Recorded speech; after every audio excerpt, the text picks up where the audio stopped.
Loh kula itu karena hidup dengan istri saya sama anak saya. Jadi yang ngurus anak saya sendiri. Jarang kula ngurus dalam jarang. Memang itu memang saya punya standar pakai kitab-kitab kados hikam. Saya ini merasa hidup di dunia itu sendiri. Sampeyan tak warai la Allah kana kotar. Imam yang ngarang hikam itu punya resep supaya kamu seneng terus. Liyakil lama tafrahu bihi, mesti yakil lama tahzanu bihi. Usahakan sedikit sekali apa yang bikin kamu seneng, maka akan sedikit sekali yang bikin kamu susah. Jadi misalnya kulo nih, jadi kiai misalnya cari wong, ya kulo kiai wong alim, jelas nak ngalim, nak kiai rapati ya, nak ngalimnya jelas. Tapi nak kiai rapati, nah kan kiai tapi orang ngalim. Nah kulo nak darah wong alim malah muni ya jelas. Nak kiai rapati ya, kulo rapati nurut, tapi aturan masyarakat rapati apa? Nah sampean kiai tapi orang apa? Ngalim. Ya beda. Enggak, ini memang bedanya jauh. Ya mungkin lebih kiai sampean cara derdek-derdek dongo meyakinkan sampean. Tapi cara artine dongo piye paham kulo. Lha boten iki nyata, sampe rasa tersinggung napa barang-barang napa? Nyata. Nah, kulo sering ditakoki kiai-kiai masalah. Resepnya apa jenis? Konjinan ratau susah, dal kita ratau wiridan, ratau mohon sisip. Resepnya ilmu itu gini kata hikam.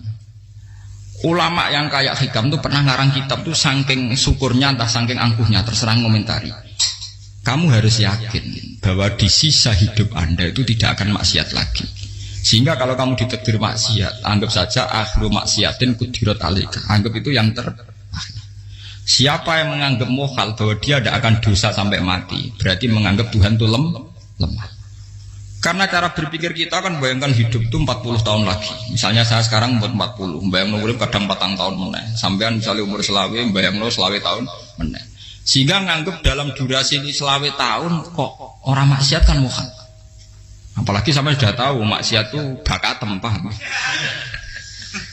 Ya maksiat ya kelas-kelasan, nak bikin pacaran. Nak wong iso mau mah yo nakal, nak sing setengah soleh ya berbau proposal ya sesuai kontaknya dhewe-dhewe.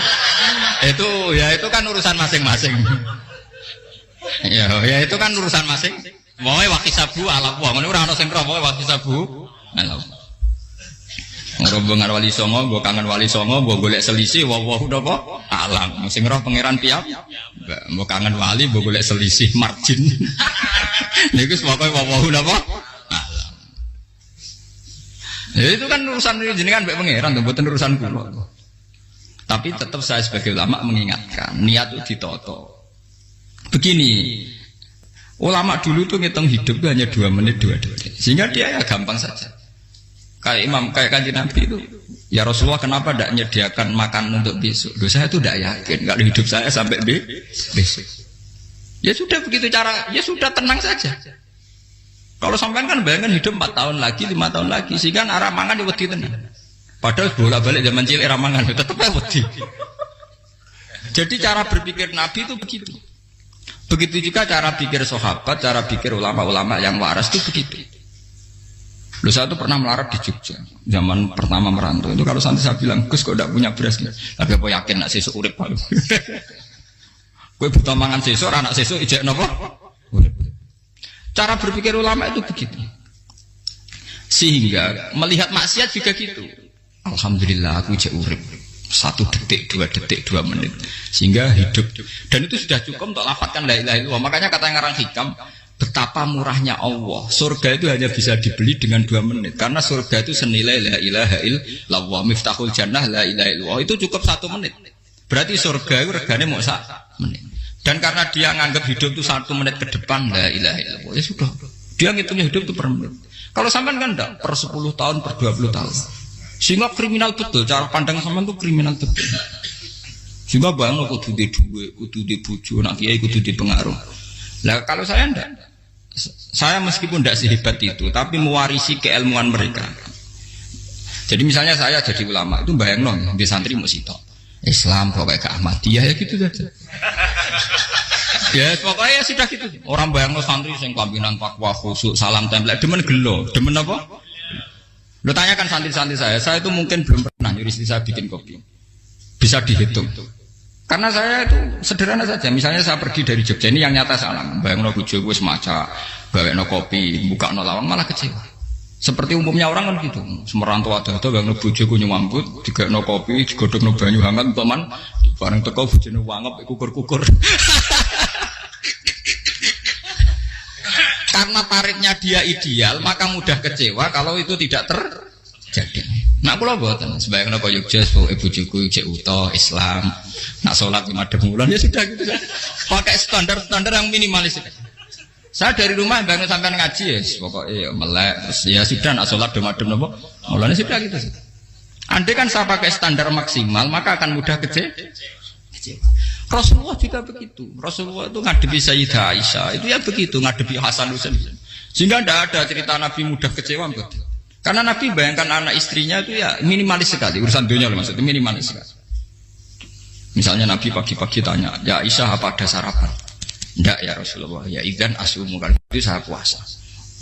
Kalau sampean usul-usul ora digekno kopi wong wedok opo? Itu kan repot. Muni-muni itibak sunah Rasul tapi enggak pernah sampean mendekati sunnah napa? Rasul. Sehingga ya tenang saja Nabi. Saya tuh alhamdulillah bisa niru dalam gitu-gitu tuh bisa. Makanya ini kiai muda paling jauh. Banyak kiai-kiai yang sepuh itu kalau urusan gitu konsultasi sama saya. Gus siapa apa kain? Ini kula ya era dekarep. Juga saya tidak pernah bayangkan apa tanggaku seneng aku atau orang ngaji aku kecewa itu tidak pernah bayangkan. Sama itu kan makhluk, tidak penting. Kecewa tidak kecewa itu tidak benar. Saya itu orang alim, ngerti ini warido kamat lubi, ora warido kum. Yang tak gulai ridane pengiran, ridane sing ngaji, ridane konsumen. Itu apa makhluk tidak penting. Itu harus dilatih. Harus apa? Sehingga orang itu kalau biasa sholat, maksudnya biasa ta'alluq bi Allah, mesti la'alla katardo, mesti gampang puas. Karena dia iktifak ngalap cukup be Allah Subhanahu wa ta'ala. Saya sebagai manusia juga sering ditangisi istri. Misalnya saya sering ke Jogja sendirian. Nah ninggalan apa? Ninggalan ibu milih pengiran. Misalnya mati ninggalan ya paling aku mau ngapes nih suara. Paling uang nangis gue kegiatan. Bukan apa. Ingin saya bahwa konstitusi ulama itu masih iktimat Allah. Kalau kita kan enggak. Cara berpikir kita ngaji itu ideal sing ono podium, sing ngaji kelaminan takwa kabeh, ketunan kaji kabeh, diluk kabeh. Kita akan pakai standar-standar yang dengan asumsi kita. Padahal Nabi di zaman sugeng al iman hahuna wa yusiru ila qalbihi sadrihi salah. Iman itu urusan hati. Komitmen sampean be Allah Subhanahu wa taala. Nah ini resepnya. Makanya kata hikam liyakillah mata frohubi, mesti yakinlah mata sedubi. Sedikitlah kamu gembira dengan satu hal, nanti akan sedikit kamu yang kecil. Artinya misalnya kados kula sebagai ulama seneng kula nu kok ijek iman. Ya nggak kayak wong awam. Ya sudah gitu. Jadi misalnya suatu saat kula jatuh, yang ngaji saya gak semeneng jadi kupeding. Wong sing seneng kula bubar kabeh. Kula ora susah, miskola darah bener. Gus saiki jenengan ora sing seneng. Ya tenang saja. Sing ora seneng makhluk ora jelas. Dan status mereka tetap la yadurru wa la yang. Ini harus dilatih. Sehingga Nabi itu ya meskipun beliau itu perang, sahabatnya meninggal ya tenang saja. Nabi cara berpikir yang meninggal mereka mati syahid, yang masih hidup dianggap berpotensi melakukan kebaikan. Sama tak warai resep-resep dari Rasulullah Shallallahu Alaihi Wasallam. Saya ini sebetulnya memaksa, menjelaskan ini maksa, karena saya inginnya jadi ulama yang kayak umumnya orang, tidak ideal amat. Tapi kan saya ditekdir ilmunya itu ideal, jadi terpaksa saya jelaskan. Tapi kalau perilaku saya tidak akan ideal. Soalnya ngawur, saake mari hufuri pengiran nganggur bolak balik cerita. Ada seorang wali, karena dia wali itu doa di multazam, ya Allah saya ini minta satu hal. Karena dia wali maka tidak minta uang, tidak minta jabatan, minta engkau takdir saya tidak pernah maksiat. Itu kan bagus sekali, minta doa ditakdir gak maksiat kan ada. Dari pengiran malah jabe. Fa'ena ada ukufran. Karena tahu maksiat malah sifat ghafurku tak ada kok endi. Gamane pengiran kan sifat ghafurku rak nganggur. Malah tidak ada orang selain Nabi kecuali ditakdir tahu maksiat. Dan sifat ghafuri pengiran efektif. Paham apa? Lara sampean kan ghafure kok nggo kabeh. Dadi karek sajidul iqab.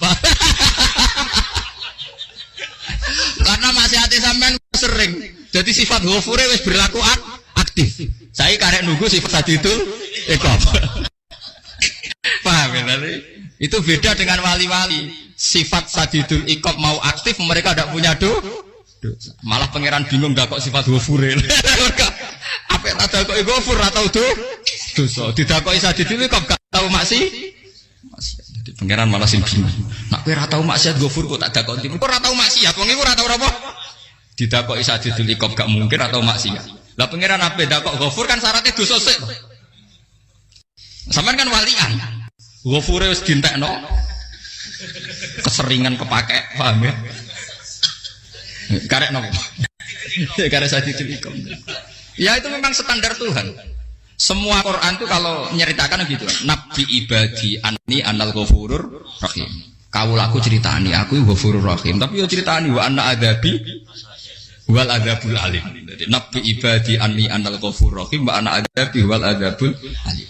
Kalau Nabi Ibrahim Nabi Muhammad inna rabbaka lasariul iqab. Pangeran cepat nyiksane, tapi wa innahu laghafurur. Jadi dua sifat ini pasti aktif. Dan tentu ulama itu senang sifat ghafur itu ya meskipun aktif, tapi mereka tidak pernah ngambil fasilitas sifat nopo. Kula baleni malih.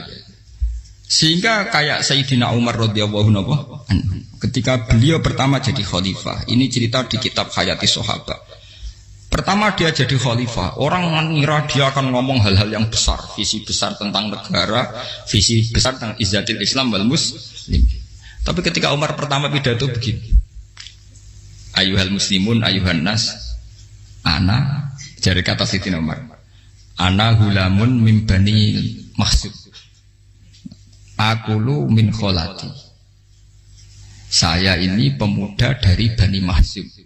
Kecil saya bisa makan karena bulik-bulik saya punya kebun kurma yang kalau saya memanen diopahi beberapa biji. Dan itu menjadi kuti wahayati, menjadi saya bisa hidup. Terus wassalamualaikum warahmatullahi wabarakatuh. Orang itu penasaran semua. Orang jadi khalifah, pertama dibenem jadi Amirul Mukminin, pidatonya ngenang masa kecilnya ra kelar mangan. Kelare mangan mergo buruh bulike. Paham ya? Ngondoh kurma terus dikai tamarotin. Beberapa kurma sing dadekno iso. Dan itu saya pakai sampai ketemu Allah Subhanahu wa taala saya pakai. Misalnya sekarang saya mulia, misalnya kalau dibilang mulia, ya ono sing nyucup, ono sing husnudzon, ono sing hormat, macam-macam sawangane. Itu bodoh sekali kalau saya menikmati itu, bodoh sekali. Paling banter nikmati dicucup, dihormati itu apa? Tapi kalau nikmatnya bisa makan saat itu tuh nyawa. SBY jadi presiden prestasi, Gus Dur jadi presiden prestasi, tapi umpama presiden tetap mangan. Prestasi tertinggi adalah bisa makan selisat dirumki gojo-gonyo. Makanya Umar mengingatkan. Sebetulnya nikmat tertinggi saya itu tidak saat saya jadi khalifah, saat itu kok aku iso mangan, cara gak aku mati. Paham ya? Jadi itu luar biasa. Kita ini kan menjadi angkuh karena ngitung nikmat itu yang besar-besar, punya prestasi, punya. Kalau saya enggak ngitung nikmat itu kelar mangan gak mati, kan gampang. Sehingga saya tidak mudah kecewa karena tarifnya minimalis, gak gampang apa? Jadi misalnya kalau kapan-kapan kok berhubung, Gus ini Tuhan rasanya jangan ngeten-ngeten. Oh makhluk itu ya gak apa-apa. Kalau di status kiai kan seakan-akan ngomongnya sakral, seakan-akan mandi. Tapi nak tak status, oh makhluk itu ngomong-ngomong ya sudah kan. Menjadi kan distatuskan sebagai apa? Makhluk. Tentu makhluk statusnya la yadurru wala yanfa. Di sini ini penting orang-orang ahli tauhid tentu tidak punya kesusahan. Innal ladzina qalu rabbuna wa tsummas taqamu. Itu mesti tidak ada kesusahan sama sekali. Misalnya ulama-ulama dulu mau mati ya tenang saja. Mati kedua itu mati paling menantang ya, menyenangkan sekali. Karena mati yang seru itu mati zaman Al-Adam. Misalnya saya kelahiran tahun 70. Tahun 40-50 kan belum ada saya. Itu mati yang sejati karena Al-Adam. Kenapa? Al-Adam tidak ada. Mati yang nanti itu mati yang petualangan. Karena saya mati setelah menyaksikan kekuasaan Allah. Setelah husnudzon sama Allah.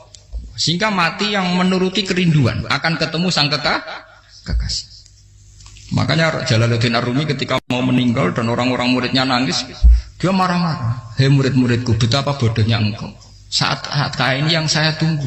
Saya sudah menyesal berusaha sampai Allah dat tak senang. Aku kecewa waktu makhluk-makhluk koyo kuwi. Saiki wis wayahe aku goleki kholik dat tak senengi malah mbok tangi. Cek bodone kuwi. Saat-saat sing tenteni malah mbok tantang. Betapa aku lamanya menunggu kematian ini. Mergo hidup itu keterpisahanku mbek Allah, kemen ketemu kowe. Mulane Jalaluddin Rumilah yang mengistilahkan mati itu malam pengantin. Makanya fal'an awanu sirok minkum wa awan wisol habibi. Ini saat yang indah karena ketemu dengan berpisah dari makhluk-makhluk yang tidak penting menuju sama Habibi kekasihku. Dia misalkan mati itu malam pengantin. Semenjak istilah itu populer sehingga di Jawa ana ngipi dadi nganten takwilane mati. Itu filosofi sufi, ya filosofi napa? Lah niku tenan. Begitu juga sahabat-sahabat dulu. Bilal mau meninggal, anaknya do nangis. Bilal lagu ya. Ditanya sama anaknya, kenapa anak-anak kamu nangis? Dan jenengan badhe kapundhut.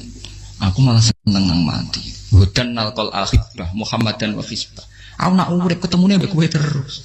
Malah nak mati ketemu Nabi Muhammad. Hudan nalqal akhibah Muhammadan wa hisbah. Nah, dengan cara pandang begitu maka hidup itu enjoy saja. Ya saya sebenarnya keberatan pakai kelas ini, keberatan karena saya harus ngulang sampean-sampean. Ya makanya potensi kayak saya tentu mengurangi jadwal ketemu. Makanya saya mohon kalau tidak penting itu jangan sungkan. Anggap saja itu bagian dari hormat saya. Ya minimal sampai anak misalnya di dua sekretari gue diajan pentolan enam lah apa mau kesuwan bareng malah repot. Bos ganggu wong anak keleleran pak. Nah misalnya sampai kepentakok hukum, uang nara pinter, hukumnya takokan ya ringan, takok kiai tanggam paling bisa. Karena pertanyaan yang ringan tentu ya ringan-ringan saja kan. Gak perlu kiai kali ber. Sampai rasa GR, kalau pertanyaannya angel Gus gak ada sing iso jawab. Uang nak ralim tahke, ku pertanyaannya ya ora patimu tuh. Ibu wis kangelan ngoten. Ini buat ngenyek tapi podo enak. Podo apa?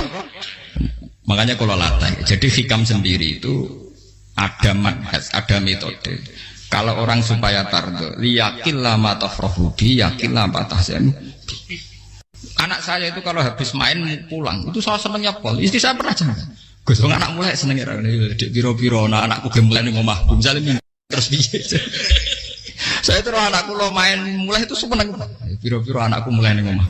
Dipanggil anak saya bapak itu senengnya sak boleh. Biro-biro ada yang manggil bapak. Jadi saya pakai standar minimalis. Saya tidak pernah pakai tarif. Dia anak yang ideal dihormati orang. Sampai anakku sujud nih pangeran, ngerti pentingnya mau tasbih. Makanya anak saya tak namakan tasbih semua. Itu ya sudah selesai. Saya tidak pernah bayangkan anak saya jadi kayak besar dihormati jemput. Mari gampang kecil. Ya sekolah kan Sayyidina Umar. Saya pemuda dari Bani Mahzub. Yang kecilnya bisa makan karena buruh bulikku. Akal tuh tamarot. Wah itu saya baca tuh nangis betul. Betapa hebatnya Sayyidina Umar. Mengingatkan ulang bahwa nikmat tertinggi itu ya makan karena makan kaitannya nyala. Orang jadi bupati enggak jadi bupati tetap makan. Jadi kalau ngantin saya tarifnya minimalis sekali. Nah, kalau orang sudah makan gitu lah Allah kata tertemu mudah sekali. Tapi kalau sampai tarifnya ideal harus dia mobil kudu sangune akeh. Mosok gue mobil gak sangu akeh. Barang gue sangu akeh kudu gue penderek. Mosok kere lunga juga kok tanpa penderek. Nang penderek maju. Mosok ora kena dikeloli jadi malah repot. Akhirnya gue wong ayu. Harus selingkuh dijari sing we. Itu perkara meneh. Wong ruwet nuruti tahapan-tahapan duniawi makanya resep kalau ingin itu kon sholat, maksudnya sholat itu dihayati secara tauhid ya, dihayati secara tauhid. Misalnya inna sholati wa nusuki wa mahyaya wa mamati lillahi rabbil alamin. Itu akan pasti Allah kata pasti mudah melihat alam ini ridho.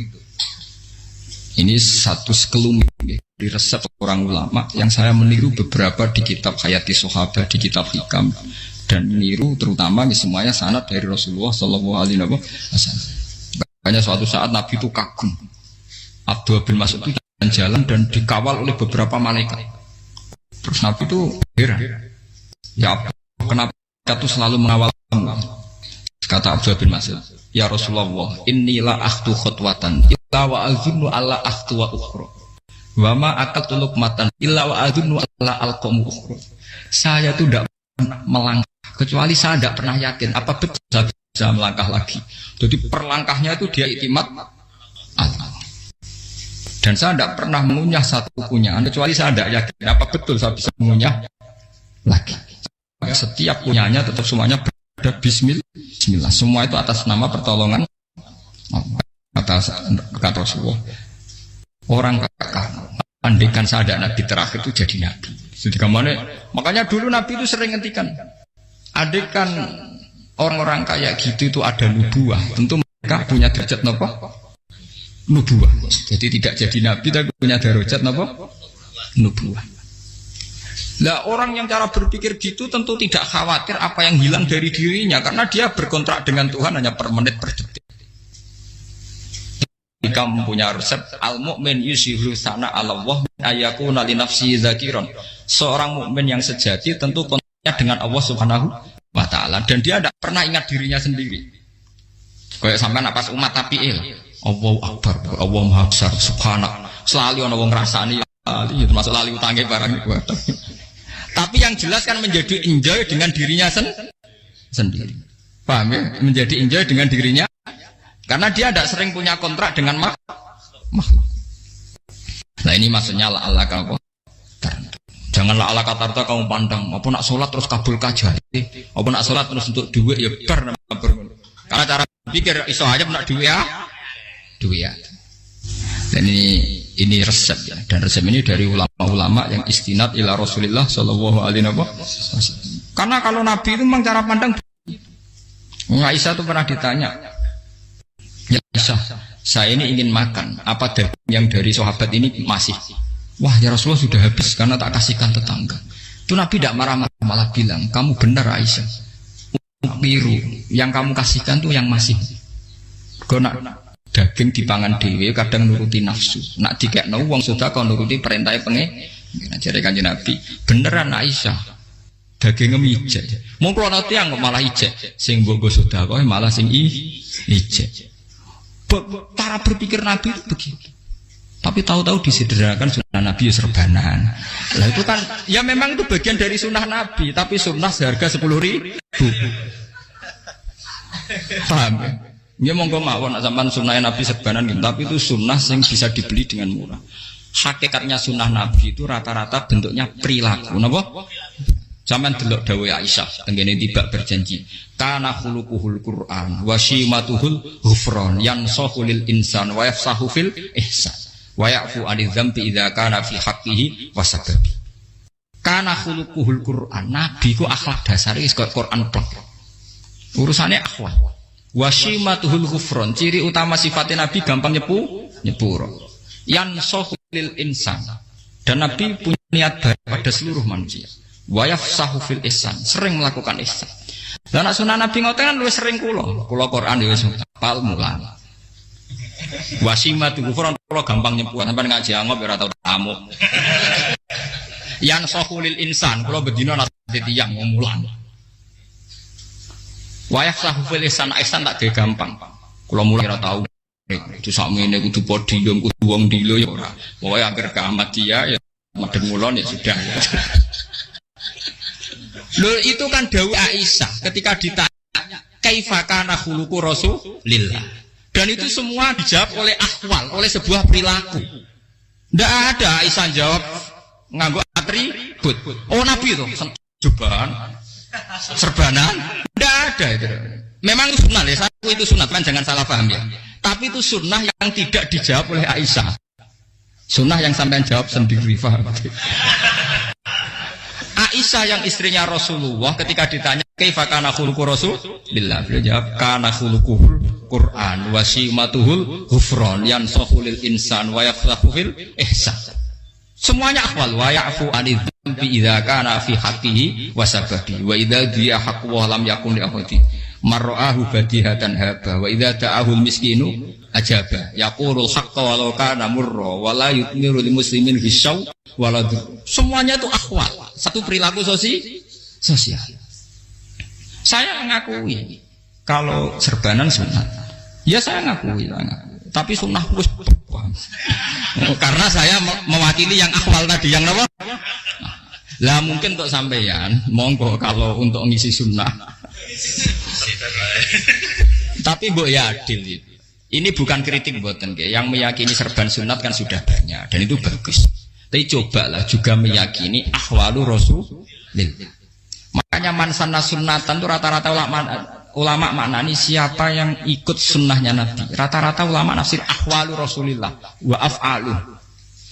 Perilaku sosial Rasulullah. Makanya terusannya wa idza ja'ahul miskinu ajabah. Kalau dipanggil orang miskin ya datang. Ya maksudnya ada harus orang miskin manggil pas resepsi kawin boten. Misalnya ana wong melarat kuwi di sepeda motor, wong melarate yo ngeteroni puskesmas ya mbok terno. Wong melarat lara yo nukono misale apa minyak kayu putih mbok tekani. Ora kok ngerti-ngerti mbok musan wali matul urus sing wajib piye. Payah.